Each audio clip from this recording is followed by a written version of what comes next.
This is the ultimate and only guide you're going to need for Fire Warlock in Phase 2 of Season Discovery. Shadow's in the bin, Fire is in the tin. So we are going to be going with hit chance first and foremost, of course. Secondary is going to be crit chance. Crits are really, really important in the build I'm going to be showing you.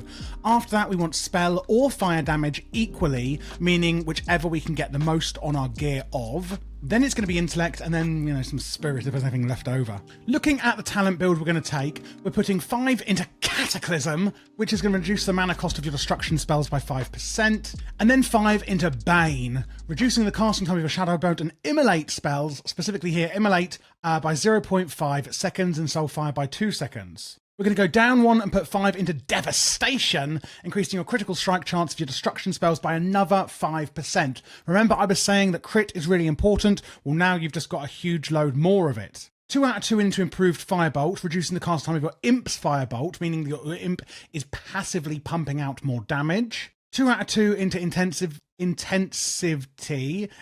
yes, that's right. Not a difficult word.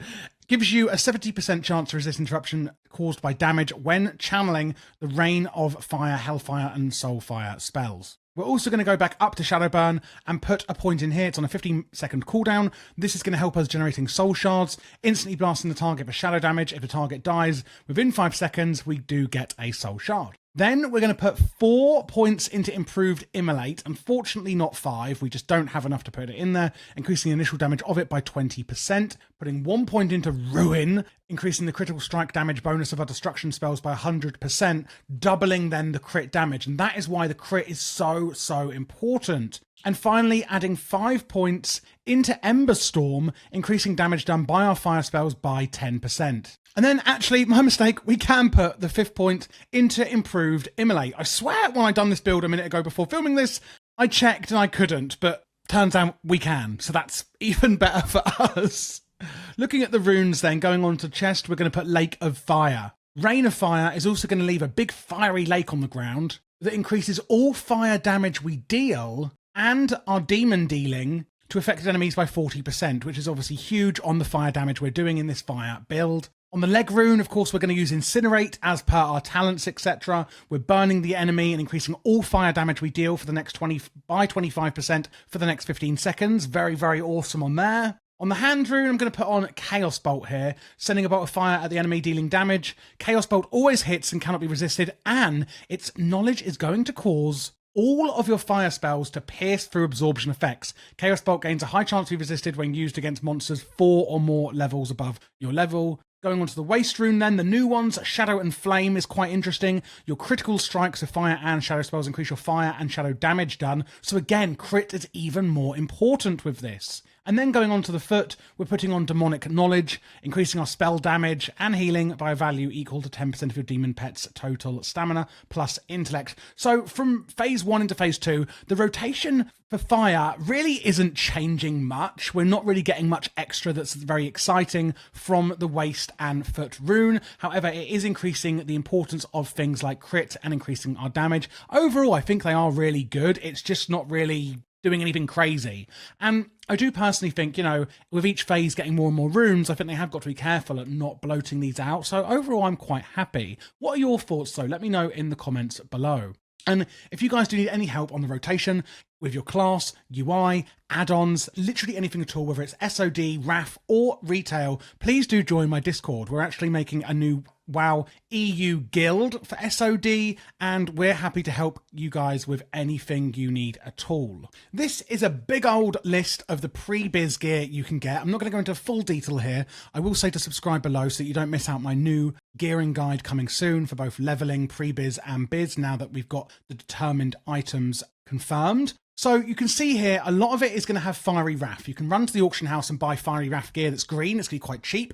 This is going to be really good. A lot of your gear from phase 1 in BFD is also going to be very good. Keep that if you have been raiding and you do have that. And then also, of course, tailoring is going to be quite useful, and Warsong Gulch as well, and PvP, etc. for the rewards you can get there. Looking at Biz then, again, you are going to want to take Tailoring. You can get the Neuro-linked Arcano Filament Monocle, which is going to reduce mana cost of spells and increase your spell power by a big old load. And that's on use with a 10-minute cooldown, also increasing damage and healing done by 22 and restoring some mana. Piston Pendant is from Nomagon. Lunar Mantle are very interesting. Now, I know there's a version of these with shadow damage, and I'm not sure if you can get a version with fire damage. If not, then just go straight for the Synthetic Mantle from Nomagon as well. Bloodrot Cloak is from PvP Stranglethorn Vendor. And then the Irradiated Robe. This is an interesting one. This is on the chest, legs, and feet, and is a free set, of course, giving you, actually taking off, strength and stamina,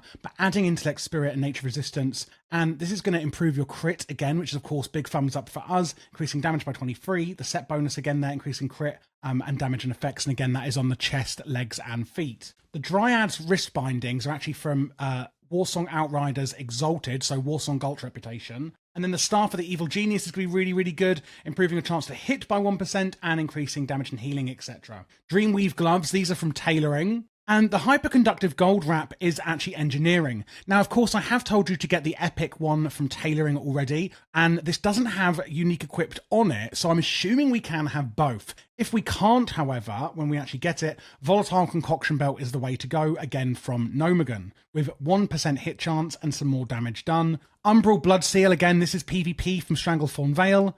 Not the shadow version, of course. We want the fire version.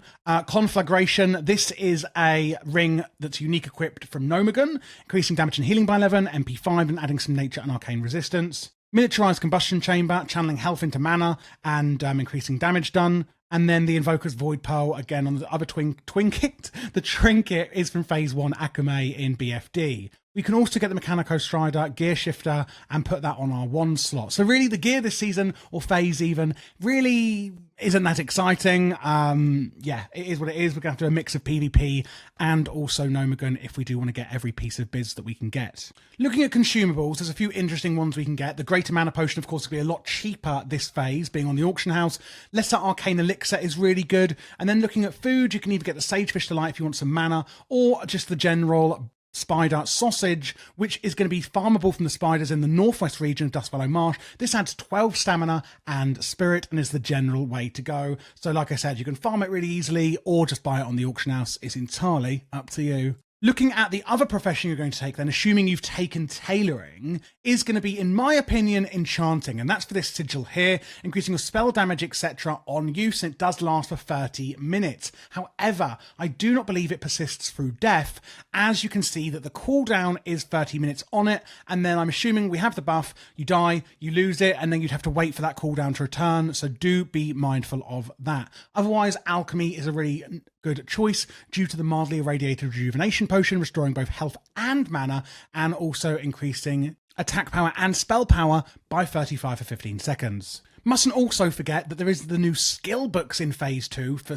Warlocks. We've actually got 3 of them. Avoidance, reducing our pet AoE damage avoidance by 90%, increasing our demon's resilience in chaotic encounters. Portal of Summoning, which speaks for itself, and Soul Harvesting. You can get these from dungeons, mainly in the Scarlet Monastery. You have a chance every time Drained Soul deals damage to gain an additional Soul Shard. This chance rises each time you do not gain a Soul Shard.